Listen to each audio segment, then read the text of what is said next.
see here.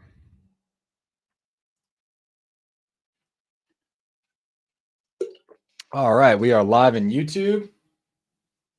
Let's get this started in Facebook. And then once I see that we are live, we will kick it off. There we go. We are live. What's up, everybody? It is Thursday, January 30th, 2:01 p.m. Eastern time. So we are live inside of the Facebook group and inside of the YouTube channel. If you guys are new to these lives, every single week, what we do is we break down a new part of the NEPQ process specifically for real estate investors. That's wholesalers, flippers, anybody that buys properties directly from sellers. Now, today, what we're going to be covering is how to prevent objections before they even come up.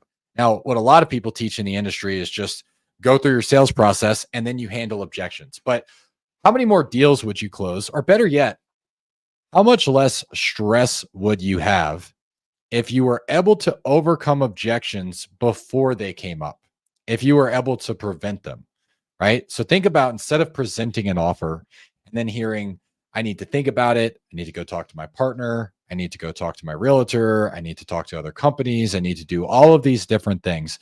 Imagine it, just do me a favor. Like, imagine if you were thinking back to the last 10 deals that you, or 10 sellers that you spoke with.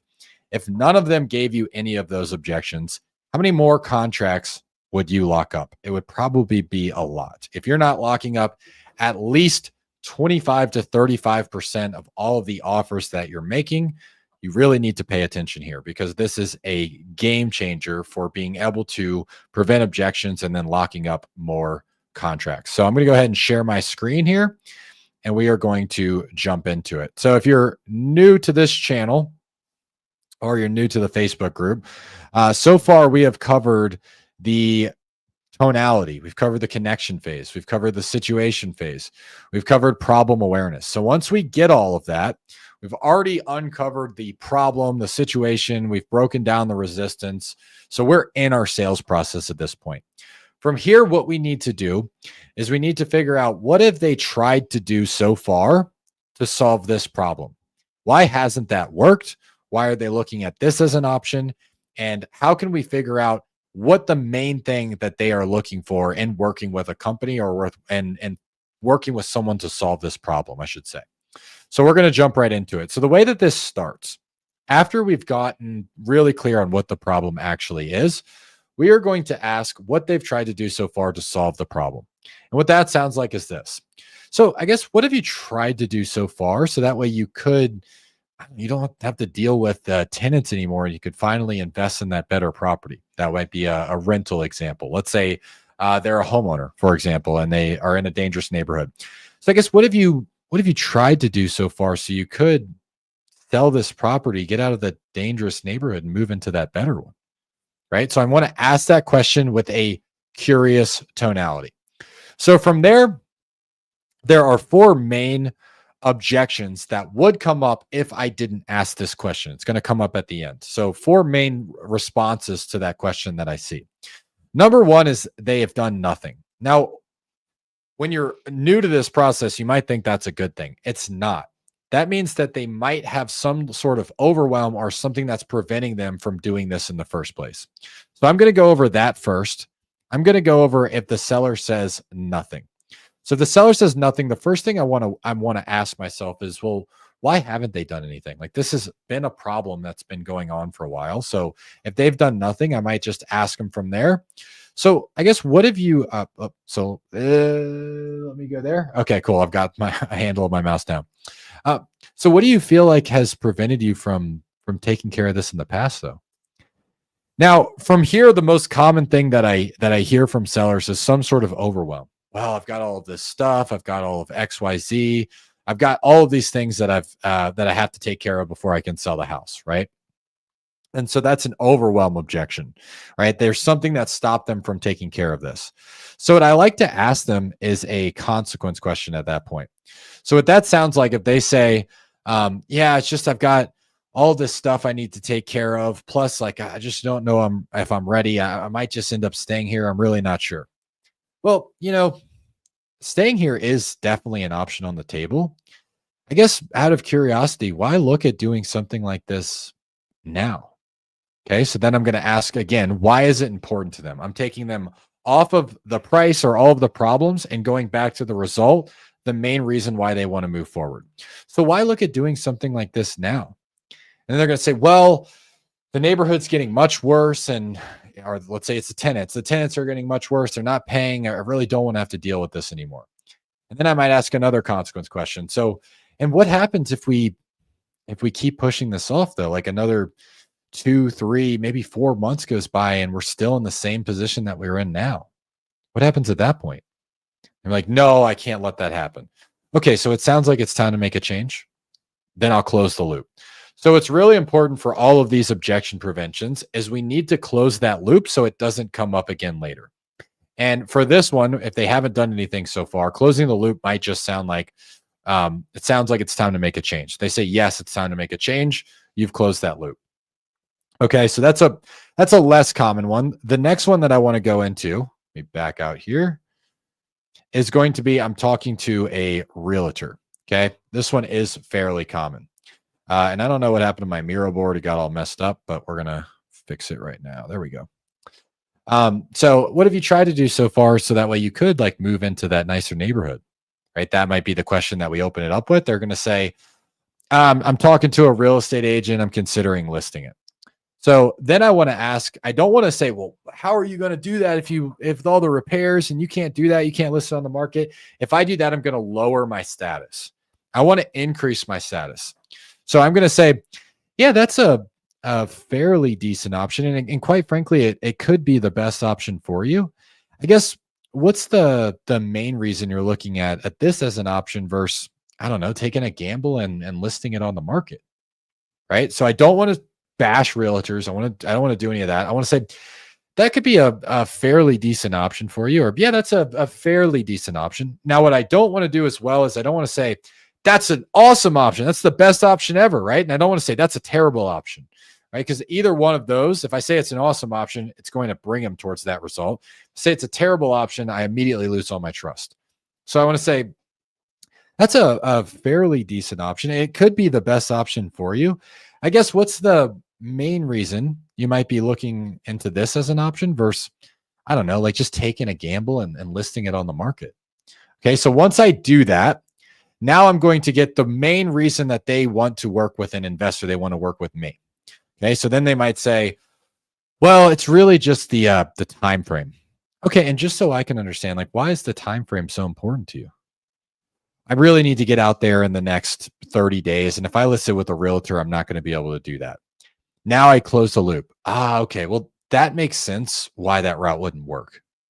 Right. So I let them answer the questions as to why that route wouldn't work. I'm going to take a quick 5-second pause. I'm going to look into the chat.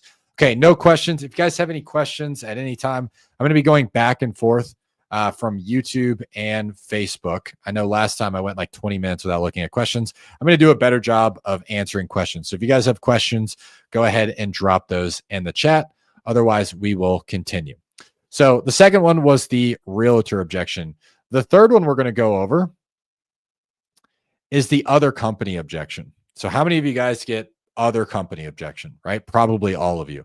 Yeah, I'm talking to a couple of other investors, just want to see what my options are, right? Really, really common one. So what we're going to do there is we're first going to disarm them. Yeah, that's not a problem. I might do the same thing if I were in your shoes, just to see if I could possibly help out here. What might you be looking for in those other companies that maybe we haven't gone through here, right? So that is a very specific question. I am not going to say, is there anything you're looking for in those other companies? Because then they'll just be like, no. I want to say, so what specifically are you looking for in those other companies that maybe we haven't covered here, right? So when I ask that, they are going to tell me what they're going to be looking for in those other companies. Now, a lot of us are going to default to thinking it's all about the price. I have asked this objection prevention question hundreds of times.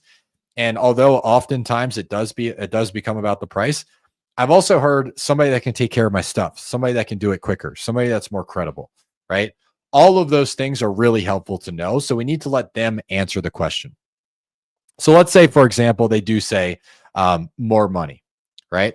Oh, I'm just looking for more money. Okay, and that's certainly respectable. I guess price aside, though, do you feel like everything that we've covered so far would help you get to that safer neighborhood? They're like, yeah, 100% it would, right? If you've done your problem awareness phase correctly, they're going to say yes to that. And why do you feel like that though? Like, why do you feel like it would though? Okay, so now we're going to ask them why. They are going to tell me the reasons why what we went over helps them. What specifically resonated to them? That's going to get them to sell themselves back to me. Again, I don't want to be selling them about why we're better. The worst thing you can do here is say, well, we do 21-day cash offers and no contingencies and all this. They're going to be like, yeah, but I still want to hear the other people. So we can't default into pitch mode here. We have to ask them why they want to work with us, right? And so they say, well, I really want to work with you because you seem really trustworthy. You really understand my situation, whatever reason why they want to work with you. So then I ask them a question. So, and I say it like this. So, I have to ask because unfortunately I've seen this happen before. What would happen if some random investor, maybe out of state, put a higher number on a piece of paper, but I don't know, you don't feel like they can close in that 3 weeks that you were looking for? I mean, would you just take a gamble and like hope for the best, or what would you do at that point? Right. So I'm going to ask, what would happen if somebody put a higher number on a piece of paper, but they don't have all of the things that they just said were important to them? Right. So that might be credibility, might be a better time frame, might be an understanding of their situation. There's a million things that the seller could say. But I'm going to ask them, if somebody just put a higher number on a piece of paper, and that phrase is important, higher number on a piece of paper, what would you do? Would you just take a gamble with them and hope for the best, or what would you do? Right? From there, any seller in their right mind is going to say, no, I'm not going to just take a chance. Like, I'm going to go with whoever I know would close the deal. Right? And the way I close this loop is I say, okay, so it sounds like it's more about who you work with and less about the number on a piece of paper. Am I hearing you right there? And what that does is that takes them out of price-based thinking and into result-based thinking. They're not thinking about who can get them the highest price. They're thinking about who will actually perform on what they say they're going to do. Okay. So that's how we handle the multiple partners objection. Multiple quotes objection, not multiple partners. That's a weird one. Multiple quotes objection. I need to talk to a bunch of other investors. Now, the last one is I'm thinking about doing it myself, right? This could be FSBO. This could be I'm just going to reach out to some of my own investors, whatever this is. Less common, but it does come up. So I'm going to sell the property myself, right? Or I've already tried to sell the property myself. I've been working on it myself. What I'm going to do there is I'm going to disarm again. I'm going to say, yeah, that's a fairly decent option. Do you like the results that you've gotten so far? Now they're going to say yes or no to that question. Do you like the results that you've gotten so far? I'm going to go over yes first. I'm going to go over no. If they say yes, I'm going to say, okay, and what do you like about the results that you're getting? Well, I've gotten a ton of offers. I've got a lot of people coming through the property. Everyone wants to buy it. It's been really good so far. Then I'm going to ask them a 2 truths question. So 2 truths, nobody likes every single thing about what they're doing. There's something that we can dive into. So what I'm going to ask is, and I guess, is there like anything you would change about the process, or maybe how many qualified buyers you're getting if you could though? And when I ask that question, they're going to say, well, I would change X, Y, and Z, right? They're going to bring up something that becomes a real problem. And when you do that, you want to go really deep on what that problem is. And then at the end, you close the loop by saying, well, that makes sense how we could possibly help then. And you move into your next phase, right? You're just trying to figure out what's the most important thing to them and how can you help them. Okay. Now let's say they say, no, I don't like the results. This is pretty simple. You can just ask, so what don't you like about what you're doing now? And they're going to say, well, I'm not getting any qualified buyers. All of the people they're coming through the house. They don't even have a pre-approval letter, whatever it is. Right. So they're going to talk in depth about the problems that they're dealing with their current experience. And from there, I close the loop the same way, like I just said. Well, that makes sense how we could possibly help. And then I go into my future pacing. So those are 4 different types of objection prevention techniques that you can use on your next seller calls. The most important thing here, and you can follow this process. The most important thing to understand is we need to ask them what's prevented them from doing this in the past, right? What have they done so far to try to take care of this problem? And then once we get what that is, I'm talking to a realtor, I'm talking to other companies. We need to find out why they are looking at this as an option versus those other companies. They're going to sell themselves to you. And once you get that, you can say, okay, well, that makes sense how we can help you. And that's closing the loop on it. So that's all we're covering today. That's objection prevention techniques. Can we get this Miro board? Emery asked, can we get the Miro board? Yes, if you guys shoot me a DM on Facebook, and if you are on YouTube watching this live, you're just going to have to comment the word Miro board. So if you comment the word Miro board, I will send you a screenshot of this specific section. I can't send the entire thing, but I will send this specific section. So next week, we're going to go over future pacing, getting the seller to realize the moment in time when these problems no longer exist. Really, really important if you want to build urgency in your sales conversation. So hopefully this helps. I will see you guys all next week. You guys go crush it.